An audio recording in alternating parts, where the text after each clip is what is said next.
বিসমিল্লাহি রহমান রহিম। আমি চুপি চুপি রান্নাঘরে চলে এসেছিলাম একটু শর্ট দিয়ে একটু রেসিপি করে বন্ধুদের সাথে শেয়ার করব। এই ফাঁকে দুধের গন্ধ পেয়ে পিকু সোনা একদম হাজির।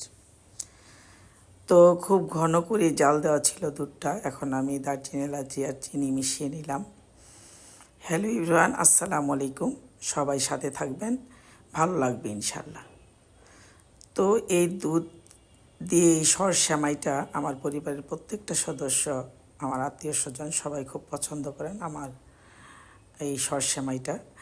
তো আজকে ভাবলাম করছি, বন্ধুদের সঙ্গে শেয়ার করব। বেশ কিছু দুধ পেলেই আমি তখনই এই সেমাইটা করি।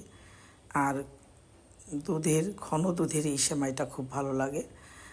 তো এই সেমাইটা করার সময় কিছু টিপস আছে, বন্ধুদেরকে বলছি। যখনই আমি সেমাইটা করব, একটা জিনিস খেয়াল রাখবেন যেন সেমাইটা খুব ভালো মানের হয়, তাহলে সেমাইটা খেতে খুব মজা হয়। আর যখন এই সেমাইটা দুধে দিয়ে দেব, তখন খেয়াল রাখবো দুধটা যেন খুব বেশি গরম না হয়, উষ্ণ উষ্ণ একটা ভাব, তখন আমি সেমাইটা দিয়ে দিচ্ছি। তো বেশি গরম হলে হয় কি, দুধটাতে বেশি গরম হলে সেমাইটা সেদ্ধ সেদ্ধ হয়ে যায়। পুরো শটটা আমি আলতোভাবে সেমাইয়ের উপরে দিয়ে দিলাম শর্টটা। তো এই শর্ট সেমাইটা খেতে খুবই মজা হয়। এভাবে একটু ট্রাই করে দেখবেন, ভালো লাগবে ইনশাল্লাহ। তো এখানে বাদাম কিশমিশটা আমি একটু ঘি ভেজে নিয়েছিলাম, কারণ ঘি ভেজে নিলে আমার পরিবারের ওরা খুব পছন্দ করে, আমার ছেলেরা। আর এখানে এই ডিম দিয়ে একটা রেসিপি হবে, তো ভালো লাগবে ইনশাল্লাহ, সাথে থাকবেন। দুধে চিনি আছে, আমি আবার ডিমে একটু চিনি মিশিয়ে নিলাম।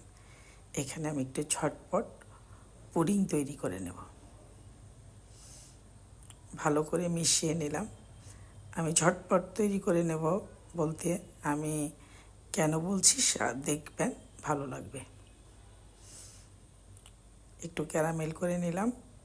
এদিকে আমি রাইস কুকারে একটু পানি বসিয়ে দিয়েছি। আমার একটা এই যে রাইস কুকার, একটু ছড়ানো রাইস কুকারটা ছিল বিধায় সুন্দর পুডিংটা বসিয়ে দিলাম। সুন্দর হয়ে যাবে এতে। এই তো আমার পুডিংটা হয়ে গেছে, এখন পরিবেশন করব। তো বন্ধুরা, আমার রেসিপিগুলো আপনাদের কাছে কেমন লাগে কমেন্ট করে অবশ্যই জানাবেন। তাহলে আমি খুবই সুন্দর সুন্দর রেসিপি নিয়ে আপনাদের মাঝে হাজির হব। তবে ঠান্ডা ঠান্ডাই সেমাই আর পুডিং দিয়ে আজকে আমরা ইফতার করব। তো সবাই ভালো থাকবেন, সবাইকে সালাম, আসসালামু আলাইকুম।